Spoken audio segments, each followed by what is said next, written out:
আসসালামু আলাইকুম। রমজানুল মুবারক। রমজানের সবাইকে অনেক অনেক শুভেচ্ছা। আমি দেখছি যে সবাই অলরেডি প্রথম রমজানের ব্লগ আপলোডও দিয়ে দিচ্ছে, সেই হিসেবে হয়তো আমি অনেকটা পিছিয়েই আছি। আজকের ব্লগটি হচ্ছে রমজানের আগের দিনে রমজানের প্রস্তুতির, যে কীভাবে রমজান আসার আগে আমি প্রস্তুতি নিচ্ছিলাম। তো প্রতি বছর আমি রমজানে ঈদে ঘর একটু লাইটিং করি, একটু ব্যানার ট্যানার দিয়ে সাজানোর চেষ্টা করি।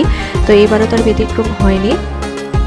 রমজানের আগের দিন সন্ধ্যার পরে আমি আমাদের যে ডাইনিং রুমের যে ওয়ালটা আছে, কারণ ডাইনিং রুমে আমরা সবাই একসাথে বসে ইফতার করি আলহামদুলিল্লাহ, তো সেখানে আমি এই রমজানুল মুবারকের ব্যানারটা লাগাচ্ছিলাম।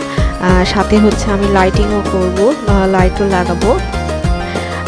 আমার ঘরেও লাইট লাগানো এবং মেইন ডোর এগুলো সব কিছুতেই ব্যানার লাইট দিয়ে সাজাতে আমি খুব পছন্দ করি। যেহেতু রমজান এবং ঈদ আমাদের মুসলিম সম্প্রদায়ের সবথেকে বড় ধর্মীয় উৎসব এবং এক মাস আমরা রোজা রাখি, সো এই রমজানও কিন্তু আমাদের জন্য উৎসবের থেকে কম কিছু না। আর তাই আমি সবসময় চেষ্টা করি ঈদ রোজা এগুলো অনেক সুন্দরভাবে পরিপূর্ণভাবে সেলিব্রেট করতে। তো আপনারা কীভাবে করে প্রস্তুতি নিয়েছেন অবশ্যই জানাবেন। এবং এক মাস আমাদেরকে শুধু তো না খেয়ে থাকা না, রমজানের সংযত মানে হচ্ছে শুধু না খেয়েই থাকা না, আমাদের মনের যত ধরনের খারাপ কিছু আছে সেগুলোকেও দূর করা, সেগুলো থেকে বিরত থাকা, নিজেকে একজন পরিশুদ্ধ মানুষ হিসেবে গড়ে তোলা। দোয়া করি মহান আল্লাহ আমাদের সকল ইবাদত কবুল করে নিন, আমিন। তো আমি এই যে ব্যানারের উপরে হচ্ছে লাইট লাগাচ্ছিলাম এবং আমাদের এই যে ওয়ালটা আমি সাজাচ্ছি, এই ওয়ালটাকে রাস্টিক টাইলস বলা হয়, রাস্টিক টাইলস দিয়ে করা।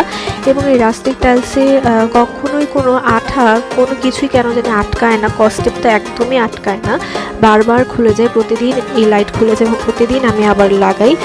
খুব অসুবিধা হয় এই দেয়ালটা সাজাতে, বাট তারপরেও কষ্ট করে হলেও আমি সাজাতে পছন্দ করি। আর এই তো দেখুন কি সুন্দর লাগছে মাশাআল্লাহ, একদম যেন মানে উৎসব মনে হচ্ছে। তো আমি ডাইনিং রুমটা সাজানোর পরে আমাদের যে মেইন ডোরেও এই ব্যানার লাগাচ্ছিলাম, যাতে যখন কেউ আসবে বাইরে থেকে তখনই যেন সে এই ব্যানারটা দেখতে পায় এবং আমাদের পক্ষ থেকে যেন রোজার একটা শুভেচ্ছা তারা পেয়ে যায়। এবং ইনশাল্লাহ চাঁদ রাতের দিন এই ব্যানারগুলো খুলে আমি জাস্ট ঈদ মোবারকের ব্যানার লাগিয়ে দিব। এই কাজগুলো করতে কার কার ভালো লাগে অবশ্যই জানাবেন। এবং যারাদের ব্লগ আমি দেখতে পাচ্ছি রোজার প্রস্তুতির প্রথম রোজার অনেক সুন্দর হচ্ছে মাশাআল্লাহ, দেখতে খুব ভালো লাগছে। আর রোজার ভাইবই কিন্তু অন্যরকম, মানে প্রতিটা দিন একটা উৎসব, একটা আনন্দ ঘন পরিবেশ হয়ে থাকে। তো অনেক ভালো লাগে আমার। তারপরে হচ্ছে আমি এগুলো করে আমি রেডি হয়ে নিলাম, তারাবির নামাজ পড়তে যাব। আমাদের বিল্ডিংয়ে ছাদে তারাবির আয়োজন করা হয় জামাতের, সবসময় সেখানে ছেলেদের জন্য আয়োজন করা হলে এবার মেয়েদেরও একটা ব্যবস্থা রাখা হয়েছে। আর তাই আমি আর আম্মু নামাজে যাই এখন আলহামদুলিল্লাহ, জামাতের সাথে এই তারাবিটা পড়ি। সবসময় আমি বাসাতে একাই তারাবি পড়লেও এবার যেহেতু একটা আয়োজন করাই হয়েছে মেয়েদের, তো কেননা আমি এই সুযোগটাকে গ্র্যাব করি। আর আমার খুব মন খারাপ হচ্ছে যে আমার মুখে কেন জানি এই দাগগুলো, পিম্পল এখনই উঠছে। এখন একটা মানে উৎসব শুরু হয়েছে, একটা ফেস্টিভ শুরু হয়েছে, আর এখনই আমার চেহারার এই অবস্থা হতে হয়েছে। বাট ইটস ওকে, ইনশাল্লাহ চলে যাবে। তো আমি রেডি হয়ে নিলাম, রেডি হয়ে আমি আর আম্মু ছাদে যাচ্ছি নামাজ পড়বো। এবং এই একসাথে তারাবি নামাজ পড়তে যে কী ভালো লাগে এটা আসলে বলে বোঝানোর মতো না। আমি মনে করি ছেলেরা আসলেও লাকি যে ছেলেরা হচ্ছে 5 ওয়াক্ত নামাজ তারা মসজিদে জামাতের সাথে পড়তে পারে। তো এই তো আমাদের ছাদে এরকম জামাতের ব্যবস্থা করা হয়েছে, সামনে ছেলেদের, পেছনে হচ্ছে পর্দা টেনে মেয়েদের ব্যবস্থা করা হয়েছে। অনেক সুন্দর একটা আয়োজন, আমি সত্যিই বলবো এটা যেন প্রতি বছর করা হয়। এবং আমি চাইবো যে আমরা সবাই এই রমজানকে কাজে লাগাই, মহান আল্লাহ তাআলা আমাদের সকলের ইবাদতগুলো কবুল করে নিন। সো সবাইকে রমজানের অনেক অনেক শুভেচ্ছা, অনেক বেশি বেশি ইবাদত করবেন সবাই। আমাদের যত ভুল ত্রুটিগুলো আছে মহান আল্লাহর কাছে আমরা মাফ চেয়ে নিই। এবং হচ্ছে অবশ্যই আমরা যেভাবে ইফতার বানাই আমাদের নিজেদের জন্য আমরা চেষ্টা করব যে যারা অসহায় মানুষ আছে তাদেরকেও যেন আমরা ইফতারগুলো পৌঁছে দিই, কারণ রোজাদারকে ইফতার করানোর সওয়াব কিন্তু অনেক। তো তারপরে 2 ঘন্টার নামাজ শেষে বাসায় আসলাম। বাসায় এসে আমি 5-10 মিনিট একটু রেস্ট নিয়ে তারপরে যে রোজার বাজার এসেছিল সেই রোজার বাজারটা আমি খোলা শুরু করলাম। রোজার বাজারের লিস্ট আমি দিয়েছিলাম, বাবা এগুলো নিয়ে আসছে। তো এগুলো সব খুলছিলাম, বাসায় কিছুই ছিল না, তাই আমি একদম রোজা পর্যন্ত অপেক্ষা করছিলাম যে রোজা আসুক, তাই একবারে লিস্ট করে বাজার আনবো, এবং তাই হয়েছে। তো দেখুন আমি খালি হচ্ছে শুধু বেরই করছি, অনেক কিছু এনেছে, যেহেতু বাজার কমপ্লিট, বাজার গ্রোসারি শপিং, তো যা কিছু লাগে সব কিছুই অনেক বেশি বেশি করে এনে রেখেছে একবারে ঈদের জন্য ইনশাল্লাহ হয়ে যাবে। রমজান প্লাস ঈদ, আরও এখানে অনেক কিছু আছে যেগুলো শুধুমাত্র রমজানের প্রয়োজন, যেমন এই ট্যাং, এটা তো রোজা ছাড়া খাওয়া হয় না, বাদ বাকিগুলো তো সারা বছর প্রয়োজন হয়, ছোলা ডাবলি এগুলো রোজার জন্যই প্রয়োজন হয়। তো আমি এগুলো সব কিছু খুলে নিচ্ছিলাম, খুলে আমি এগুলো এখন সুন্দর মতো গুছিয়ে রাখবো।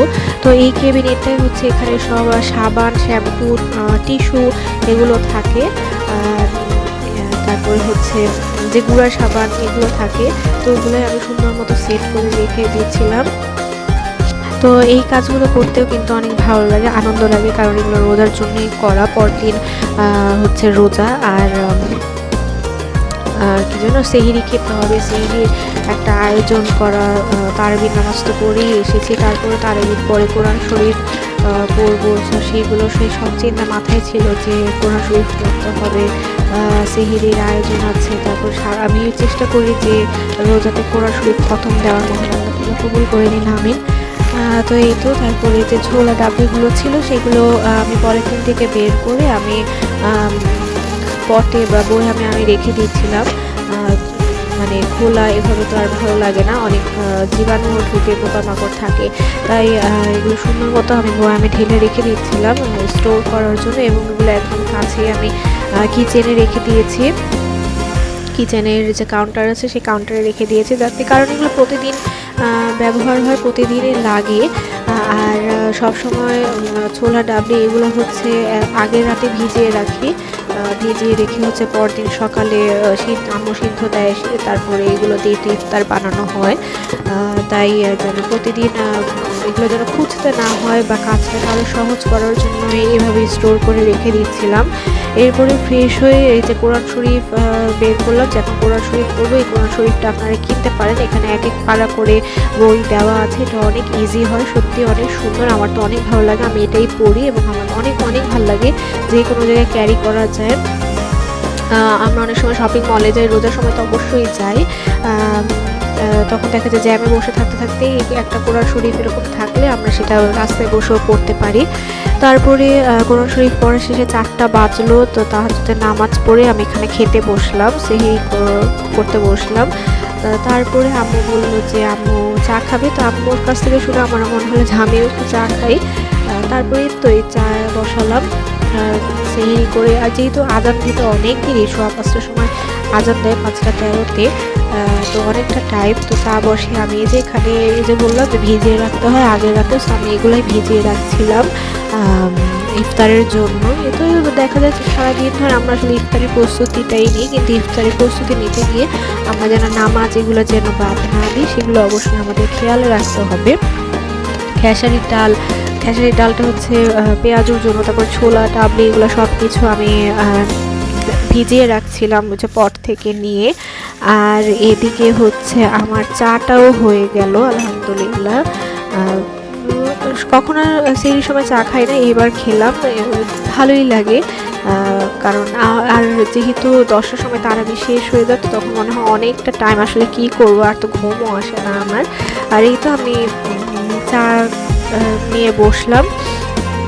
তো আজকে ব্লগ আমি এখানেই শেষ করছি, সবাই ভালো থাকবেন, সুস্থ থাকবেন, আল্লাহ হাফেজ। আর এই ক্রিমটা হচ্ছে আমার ডেইলি নাইট ক্রিম, সো আল্লাহ হাফেজ।